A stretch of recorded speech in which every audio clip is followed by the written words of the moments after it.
ہندوستان میں وقف اور اس کی تاریخی اہمیت، سب سے پہلے یہ سمجھے کہ وقف کیا ہے اور اس کی تاریخ کیا ہے۔ ملک بھر میں کتنے وقف بورڈ ہیں، آئے ان سوالات کی گہرائی میں جائے۔ وقف کی ابتدا حضرت محمد صلی اللہ علیہ وسلم کے زمانے سے تھی۔ آپ صلی اللہ علیہ وسلم نے اپنے زمانے میں امت کو اللہ کی راہ میں وقف کر دینے کی ترغیب دی تاکہ غریب مسلمانوں کا فائدہ ہو۔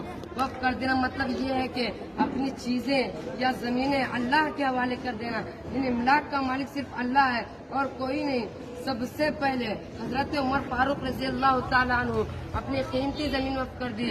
ہندوستان میں اسلام کی آمد کے ساتھ ہی مسلمانوں نے اپنے املاک کا وقف قائم کرنا شروع کر دیا، خاص طور پر فیروز شاہ تغلق کے دور حکومت 1351 عیسوی سے 1388 عیسوی کے دوران لوگوں کی طرف سے وقف کے اقدامات کو منظم کرنے کی کوشش کی گئی۔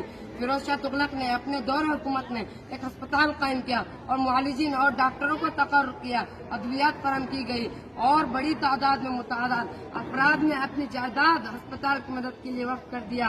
ہندوستان میں تعلیم نشوونما ہونے لگی، سب وقف کی دولت سے ہو رہا تھا۔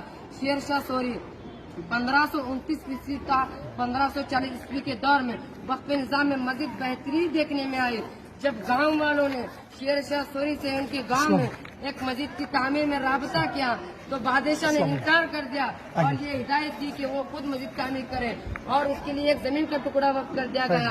شیر شاہ سوری نے اپنے دور حکومت میں تقریباً 1700 مسافر خانے، ریسٹورینٹ، ہاؤس قیام عمل میں لایا، جس میں ملک کے کونے کونے سے آنے والے مسافروں، چاہے مسلم ہو یا غیر مسلم، سب کو رہائش کھانا فراہم کیا، جو وقف نظام کے تحت چلایا جاتا تھا۔ شہنشاہ جلال الدین اکبر 1556 عیسوی تا 1605 عیسوی کے دور میں وقف نظام کو بہتر بنانے کی کوشش کی۔ انگریزوں کے دور میں مسلمانوں نے اپنی زمینوں کو وقف کر دینا شروع کی۔ مہاتما گاندھی کے عدم تعاون کی تحریک کے دوران مسلمانوں کی جانب سے وقف کی زمینوں پر متعدد اسکول، کالج، ادارے قائم کیے گئے۔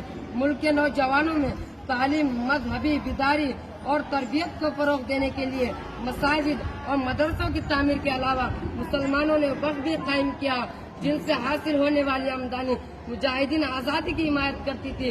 آج بھی کئی ریاستوں میں کانگریس پارٹی کی دفاتر مسلمانوں کی جانب سے عطا کی گئی زمینوں پر قائم ہے۔ اس قائم کی تاریخ 1810 عیسوی سے شروع ہوئی ہے۔ ابتدائی طور پر وقف املاک کی نگرانی حکومت کی طرف سے مقرر کردہ قاضیوں کے ذریعے سے کی جاتی تھی، تاہم مغلیہ سلطنت کے زوال کے بعد اوقاف کی حالت خراب ہونے کے بعد اس مسئلے کو حل کرنے کے لیے قوانین بنایا گیا 1810 عیسوی میں۔ پھر 1818 عیسوی میں وقف املاک کی نگرانی بورڈ آف ریونیو اور بورڈ آف کمشنرز کو سونپی گئی۔ اس کے بعد 1863 عیسوی میں تمام سابقہ قوانین کو منسوخ کر دیا گیا اور مذہبی اوقاف کو متولی کے دائرے اختیار میں رکھ دیا گیا، جبکہ حکومت نے بقیہ وقف املاک کا انتظام برقرار رکھا۔ اس قانون سازی نے مذہبی وقف اور خیراتی وقف کے درمیان فرق قائم کیا، جن سے حاصل ہونے والی آمدنی مجاہدین آزادی کی حمایت کرتی تھی۔ اس قانون کو منسوخ کرنے سے صرف تجاوزات کرنے والوں کا فائدہ ہوگا۔ عدالت نے واضح کیا ہے کہ وقف بورڈ ایک قانونی ادارہ ہے، وقف املاک کا مالک نہیں ہے۔ ہندوستان میں کل 32 ریاستیں ہیں سطح کے وقف بورڈ میں۔ اس کے علاوہ ایک مرکزی وقف کونسل موجود ہے جو ملک بھر میں وقف کی نگرانی حکومت کی طرف سے کیا جاتا تھا۔ آج وقف جائیدادوں پر لوگ نظر رکھے ہیں۔ یہ کہا جا رہا ہے کہ اتنی زمینیں اتنے رقبے پر پھیلی ہوئی ہیں، لیکن اصل بات یہ ہے کہ ان زمینوں پر قبرستان ہے، مساجد ہے، عیدگاہ ہے، اولیاء اللہ کے قبور ہے۔ زیادہ تر ان زمینوں سے کوئی مالی فوائد نہیں ہے۔ بات اتنی سی ہے کہ وقف اسلام کا ایک حصہ ہے۔